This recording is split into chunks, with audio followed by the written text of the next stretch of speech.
Well, Mark, you said in the week you wanted the team to be well prepared for this game and have a reaction, and what a fantastic reaction from the team. Yeah, it's been well documented that we played a very good side against Brentford, and that was part of the reason, if you like, for the result. But also we didn't approach it in the right way. I just, banging the drum to the players, from the staff and the players themselves, whoever played, that we had to be on the front foot. We had to put the ball in the right areas. We had to, everything we did, with or without the ball, we had to be basically being proactive instead of reactive. And that's what I got, from the lads. You get 5 goals and Yakou's got 4, but that only comes, and those chances come by putting the ball in the right areas and being positive in everything you do. And I made 5 changes, and the lads who came in, they've obviously been working hard individually even before we came back in and waiting for the opportunity. And I gave it to them today, and they came out and put a great performance in.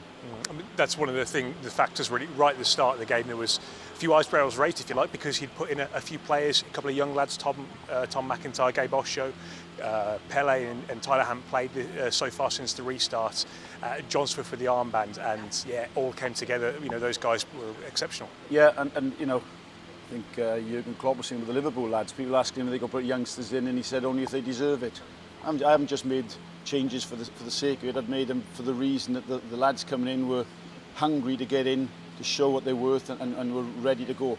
And they didn't let me down. Yeah, I think things, I was more worried really, Rich, that thinking, well, when I've made those changes, especially a lot of changes to the back four, if it doesn't start well and things go, things can conspire against you, then, it looks like a bad decision. But, the organisation was there, and we looked really solid. And the most pleasing thing the whole day for me, believe it or not, was when Rafa came out and they were clean through on goal and saved a certain, a one-on-one to keep it as a clean sheet, because that was really important as well as the goals. Makes it almost a perfect day in that sense, doesn't it? Yeah, it does. And, they don't come along often. Even the subs that came on, I was saying to them, well, often I'm screaming in their ear to do this and do that. That was basically the message was, go and enjoy your football, get in the ball and play and enjoy playing football, because if you can't enjoy it at that stage of the game, you never will. But, you know what I'm like, I'll temper it and say, yes, it's one good result, but we've got to go again now Tuesday. Make sure we get a home win against Huddersfield, which will be a difficult game on Tuesday. You mentioned Yakou's 4 goals already. I'm not sure the last time we had a player score 4 in a game. It's all sort of academics, if you like. It's all part of the win, but fantastic for him. Yeah, I was just smiling because Yakou actually came to see me yesterday, the day before, and he wanted to have a chat, and he was saying he wanted to play as a number 9.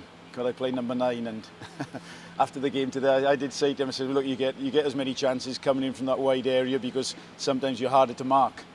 I had a wry look into his eye in the dressing room, and he gave me a nod as if to say, well, yeah, you might be right on that one. So I think I've won that argument with him today. As you mentioned as well, what do you think about the players, Gabe Osho and Tom McIntyre, two young lads who've been at the club a long time? I think they came through since they were 8 years old, against a team that can be physical. Well, they are the future of the club, Rich. I did count. I think we had five academy players on the pitch at the end there. When they brought the subs on as well. So no, excellent. They can do it. There's no very small margins between players putting in average performances and good performances. They've got to make sure they concentrate and do the right things. And I had no fear at all with Gabe and Tom that they'd slot in that situation, especially with Michael Morrison and around them, organising them, and pleased with Tyler, because he's waited his chance to come back in. I thought he was excellent. And lastly, you've already mentioned how quickly football moves on. You want to relish this result for as long as you can, but Huddersfield, of course, in midweek, so another one to... It's one game.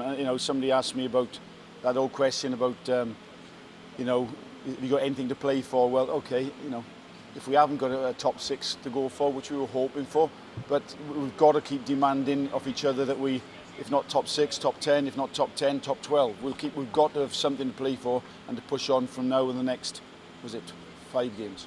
And that's the thing, because the table does look a little bit healthy tonight. We're about 3 points away, I think, from the top half now, which is suddenly, hopefully, the confidence can sort of build and stay and take us through to the top. Well, that's the key. We've got to make sure now that it's not just one-off. It's a good performance, and I've said many, many times, the group of players I got are well capable on any given day of competing and beating the best, or the worst, or whatever it may be. But we've got to make sure we get that consistency in our play.